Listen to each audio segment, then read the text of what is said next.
सिया राम जी की स्कंद पुराण वैष्णव खंड से वैशाख मास महात्म्य का पारायण करते हैं। 13वां अध्याय।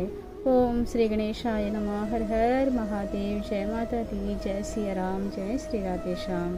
वैशाख मास की अंतिम 3 तिथियों की महत्व तथा ग्रंथ का उपसंहार।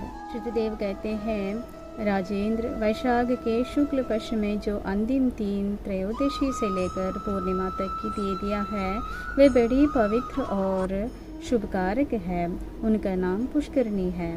वे सब पापों का क्षय करने वाले हैं। जो संपूर्ण वैशाख मास में स्नान करने में असमर्थ हो, वह यदि इन 3 तिथियों में भी स्नान करे तो वैशाख मास का पूरा फल पा लेते हैं। पूर्व काल में वैशाख मास की एकादशी तिथि को शुभ अमृत प्रकट हुआ। द्वादशी को भगवान विष्णु ने उसकी रक्षा की। त्रयोदशी को उन श्री हरि ने देवताओं को सुदापान कराया। चतुर्दशी को देव विरोधी दैत्यों का संहार किया और पूर्णिमा के दिन समस्त देवताओं को उनका साम्राज्य प्राप्त हो गया। इसलिए देवताओं ने संतुष्ट होकर इन 3 तिथियों को वर दिया।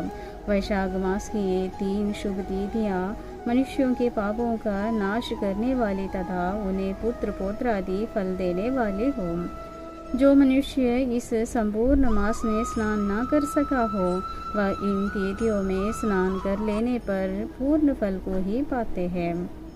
वैशाख मास में लौकिक कामनाओं का नियमन करने पर मनुष्य निश्चय ही भगवान विष्णु का सायुज्य प्राप्त कर लेते हैं। महीने पर नियम निभाने में असमर्थ मानव यदि उक्त 3 तिथि में कामनाओं का संयम कर सके तो उतनी ही पूर्ण फल को पाकर भगवान विष्णु के धाम में आनंद का अनुभव करते हैं।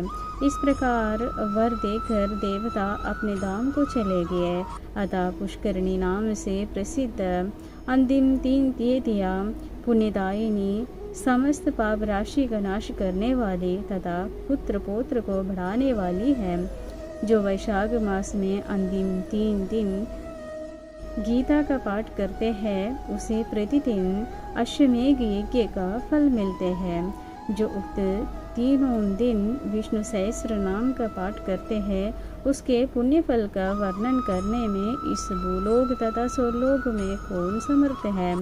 पूर्णिमा को सहस्त्र नामों के द्वारा भगवान मधुसूदन को दूध से नहलाकर मनुष्य पापहीन वैकुंठ धाम में जाते हैं। वैशाख मास में प्रतिदिन भगवान के आधे या चौथाई श्लोकों का पाठ करने वाले मनुष्य ब्रह्म भाव को प्राप्त होते हैं। जो वैशाख के अंतिम 3 दिनों में भागवत शास्त्र का श्रवण करते हैं, वह जल से कमल के पत्ते की भांति कभी पापों से लिप्त नहीं होता। उक्त 3 दिनों के सेवन से कितने ही मनुष्यों ने देवत्व प्राप्त कर लिया, कितने ही सिद्ध हो गए और कितनों ने ब्रह्मत्व पा लिया। ब्रह्म ज्ञान से मुक्ति होती है अथवा प्रयाग में मृत्यु होने से या वैशाख मास में नियम पूर्वक प्रातःकाल जल में स्नान करने से मोक्ष की प्राप्ति होती है।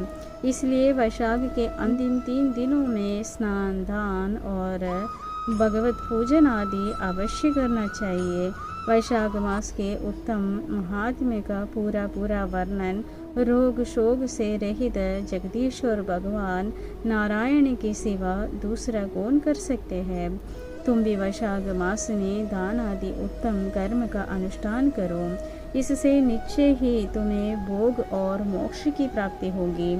इस प्रकार मिथिलापति जनक को उपदेश देकर श्रीदेव जी ने उनकी अनुमति ले वहाँ से जाने का विचार किया। तब राजर्षि जनक ने अपने अभ्युदय के लिए उत्तम उत्सव कराया और श्रीदेव जी को पालकी पर बिठाकर विदा किया।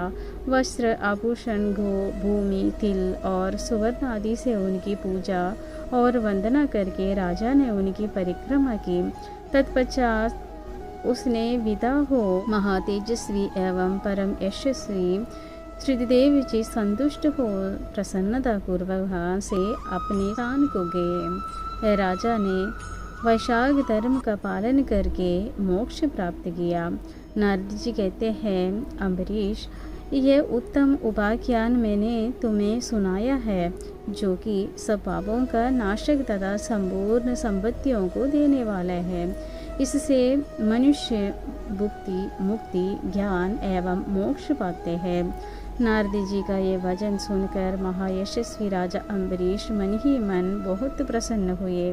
उन्होंने बाह्य जगत के व्यापारों से निवृत्त होकर मुनि को साष्टांग प्रणाम किया और अपने संपूर्ण वैभवों से उनकी पूजा की। तत्पश्चात उनसे विदा लेकर देवर्षि नारद जी दूसरे लोक में चले गए, क्योंकि दक्ष प्रजापति के शाप से वे एक स्थान पर नहीं ठहर सकते।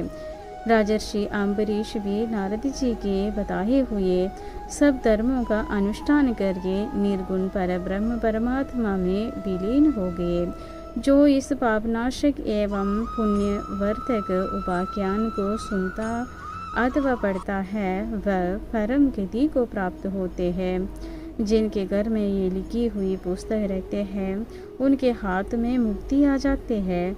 फिर जो सदा इसके श्रवण में मन लगाते हैं, उनके लिए तो कहना ही क्या है। वैशाख मास महात्म्य संपूर्ण। सबको जय श्री राम जी की। हर हर महादेव।